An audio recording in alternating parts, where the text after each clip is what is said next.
فاطمہ الزہرا رضی اللہ تعالی عنہا کی جب آپ کے نکاح کا وقت آیا، حضرت علی کرم اللہ وجہہ الکریم کی طرف سے جب پیغام آیا، حضور اکرم صلی اللہ علیہ وسلم نے فوراً قبول کیا اور دونوں کا نکاح کیا، سادگی سے نکاح ہوا۔ تھوڑا سا جہیز جو حضور پاک صلی اللہ علیہ وسلم نے ان کے جہیز کا لفظ جو استعمال کیا جاتا ہے، بعض لوگ اس کے جواز کے لیے اپنے سارے ساز و سامان اکٹھا کرنے کے لیے اس جہیز کا لفظ استعمال کرتے۔ بات در حقیقت یہ تھی کہ حضرت علی حضور کے ساتھ ہی رہتے تھے مدینے میں، جب ہجرت کر کے آئے تھے تو مدینے میں حضور کے ساتھ رہتے تھے۔ جب شادی ہوئی تو گھر الگ کرنا پڑا، تو جب نیا گھر لیا گیا تو حضور نے کچھ سامان دلایا، یہی جہیز ہے۔ بھائی نیا گھر دلایا جا رہا ہے، آج سے نئی زندگی وہ شروع کر رہے ہیں تو کچھ تو سامان لگے گا۔ میرے آقا صلی اللہ تعالی علیہ وسلم نے وہ گھر میں برتنے کے جو سامان حضرت فاطمہ کو دلائے، اسی کو جہیز کا نام دے کر کے یہاں کروڑوں وصول کرنے لگ گئے۔ ہاں یہاں تو چار چار لوگ ایک ہی گھر میں رہتے ہیں پھر بھی جہیز لا رہے ہیں۔ بڑا بھائی بھی لایا، منجلا بھائی بھی لایا، تیسرا بھی لایا، اب تجوریاں رکھنے کی جگہ بھی نہیں ہے پھر بھی لایا۔ وہ نیا گھر بنایا گیا تھا حضرت علی کا، تو انہیں حضرت فاطمہ کے ساتھ رہنے کے لیے جو سامان دیا گیا میرے آقا صلی اللہ علیہ وسلم کی طرف سے۔ اور یہ بھی میں آپ کو بتاؤں کہ یہ جو سامان دیا گیا تھا، روایات میں ملتا ہے کہ حضرت علی نے جو مہر کی رقم دی تھی اسی رقم سے دلایا تھا۔ میرے آقا صلی اللہ تعالی علیہ وسلم نے حضرت علی رضی اللہ تعالیٰ عنہ نے جو مہر ادا کیا، اتنا مہر کوئی نہیں دینا چاہتا آج۔ مہر نظر نہیں آتا لیکن جہیز نظر آتا ہے۔ حضرت فاطمہ کا جہیز لوگوں کو معلوم ہے، حضرت علی کا مہر نہیں معلوم۔ 10,000 سے زیادہ ہو جائے تو جماعت میں جھگڑے چلتے ہیں، مہر اتنا زیادہ کیوں رکھا؟ اور جوڑا 25,000 کا عورت کی طرف سے ضرور چاہیے۔ تم 10,000 کا مہر اپنی اس عورت کو نہیں دینا چاہتے جس کے ساتھ پوری زندگی بتانے والے ہو، وہ اپنا پورا جسم تمہارے حوالے کر رہی ہے، 10,000 کا مہر نہیں دینا چاہتے۔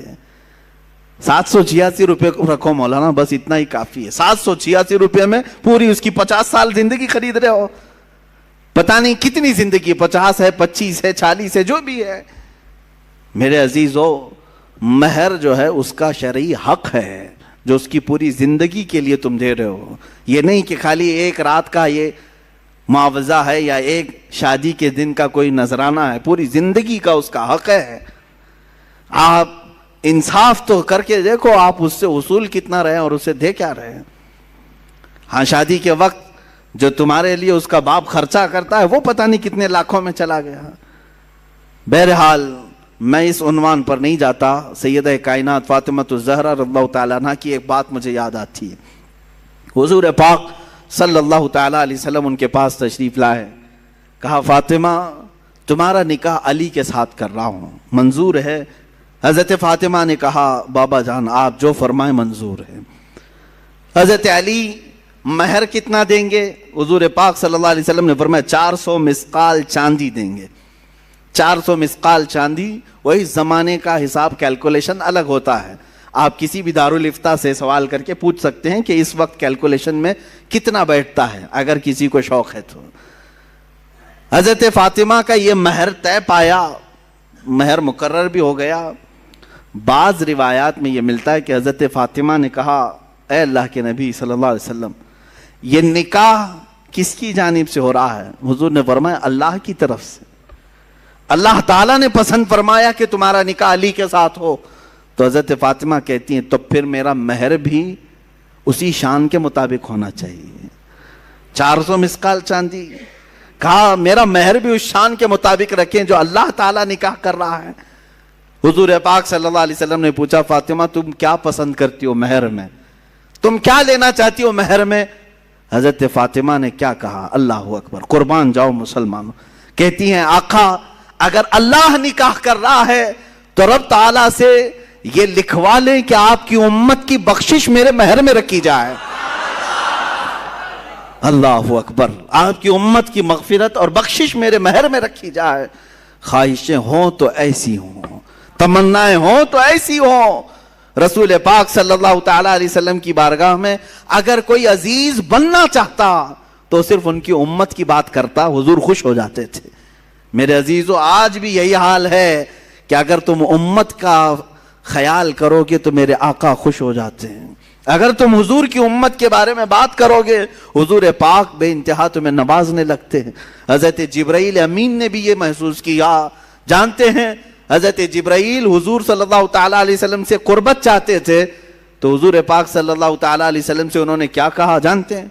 اے اللہ کے نبی صلی اللہ علیہ وسلم، میں چاہتا ہوں میں اپنی طرف سے آپ کی بارگاہ میں کوئی چیز پیش کروں جس سے آپ خوش ہو جائیں۔ اب حضور کس چیز سے خوش ہوتے ہیں؟ مکہ والوں کی تکلیفیں الگ ہیں، تبلیغ اسلام میں آنے والی تکلیفیں الگ ہیں، سب چیزیں ہیں، لیکن حضرت جبرائیل نے یہ سب نہیں کہا کہ ان دشمنوں کو میں اپنے پر سے ہلاک کر دوں گا یا تبلیغ اسلام میں چلنے والوں کے لیے راہ ہموار کر دوں گا، بلکہ جبرائیل امین نے یہ پیش کیا کہ آقا، قیامت کے دن جب آپ کی امت پل صراط سے گزر رہی ہوگی، میں اپنے پر بچھا دوں گا۔ پل سے اتارو راہ گزر کو خبر نہ ہو، جبریل پر بچھائیں پر کو خبر نہ ہو۔ عزیزان گرامی، حضور پاک صلی اللہ علیہ وسلم کی بارگاہ میں جیسے ہی انہوں نے التجا پیش کی، میرے آقا خوش ہو گئے۔ حضور اکرم صلی اللہ تعالیٰ علیہ وسلم کی احادیث سے یہ بھی ملتا ہے، جس نے یہ دعا کی، اللہم اغفر امت محمد صلی اللہ علیہ وسلم مغفرتا عامہ، اللہم ارحم امت محمد صلی اللہ علیہ وسلم رحمتا عامہ۔ اے اللہ امت محمدیہ کی عام مغفرت فرما، اے اللہ امت محمدیہ پر عام رحم فرما۔ جس نے یہ دو دعائیں کی، حضور فرماتے میری شفاعت اس پہ واجب ہو گئی۔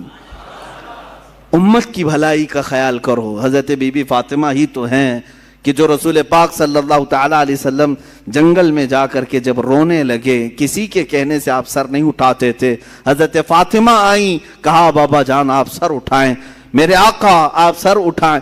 حضور پاک امت کے غم میں رو رہے تھے کہ اللہ تعالیٰ میری امت کی بخشش ہو جائے۔ حضرت فاطمہ نے کیا کہا جانتے ہیں؟ حضور سے اتنا عرض کیا کہ یا رسول اللہ، جب تک آپ کی فاطمہ زندہ ہے کوئی رات سوئے گی نہیں، آپ کی امت کی مغفرت کی دعا کرتی رہے گی۔ حضور پاک نے سر اٹھا دیا۔ حضور پاک صلی اللہ علیہ وسلم کے پاس جب کبھی کوئی امت کی بھلائی کی بات کرتا ہے، میرے آقا اس پر نوازشیں زیادہ کرتے ہیں۔ آج بھی اگر تم چاہتے ہو مسلمانوں کہ نبی کونین کو خوش دیکھو اور حضور پاک کا دیدار کرنا چاہتے ہو تو بھلائی امت میں لگ جاؤ، ایک رات وہ بھی آئے گی کہ میرے آقا خود تمہیں اپنے دیدار سے مشرف کریں گے۔ امت کی بھلائی کا خیال تو کرو، حضور پاک صلی اللہ علیہ وسلم کی بھولی بھالی امت کے لیے فکر تو کرو۔ سیدہ کائنات نے ہمیں یہ مزاج دیا، فاطمہ الزہرا رضی اللہ تعالیٰ عنہا نے ہمیں یہ مزاج دیا۔ ساتھ ہی میں ہر اس بیٹی کو بھی کہتا ہوں جو اپنے باپ کا خیال کرے، اپنے باپ کا خیال نہیں کرتی ہے، وہ سوچے کہ حضرت فاطمہ رضی اللہ تعالیٰ عنہا حضور اکرم صلی اللہ تعالیٰ علیہ وسلم کا کس قدر خیال فرماتی تھی، ان کے تبلیغی مساعی میں کس طرح سے وہ شانہ بشانہ ٹھہرتی، کبھی اپنی جانب سے کوئی ایسی خواہشات نہیں کی۔ حضور پاک صلی اللہ تعالیٰ علیہ وسلم کی بارگاہ میں ایک مرتبہ آئی تھی، بس وہ غلام مانگنے کے لیے۔ جنگ بدر کے قیدی جو غلام بنائے گئے تھے وہ تقسیم کیے جا رہے تھے، وہ بھی مال غنیمت میں تھا۔ وہ حضرت علی رضی اللہ تعالیٰ عنہ کے کہنے سے آئی تھی۔ حضرت فاطمہ جنتی خواتین کی سردار ہونے کے باوجود گھر کے کام خود کرتی تھی، اتنا کہ ان کے ہاتھوں میں چھالے پڑے ہوئے تھے۔ چکی پیس کر، روٹیاں بنا کر اور گھر کے سارے کام کاج کرتے ہوئے ان کے ہاتھوں میں چھالے تھے۔ وہ کس کی بیٹی ہیں؟ رسول پاک صلی اللہ علیہ وسلم کی۔ آج تھوڑے سے کسی مالدار کی بیٹی کو کام لگا دو، جھاڑو لگانے کے لیے کہو، نخرے کرے گی، میرا یہ کام نہیں ہے۔ وہ رسول پاک صلی اللہ علیہ وسلم کی صاحبزادی ہیں، غربت کی وجہ سے نہیں۔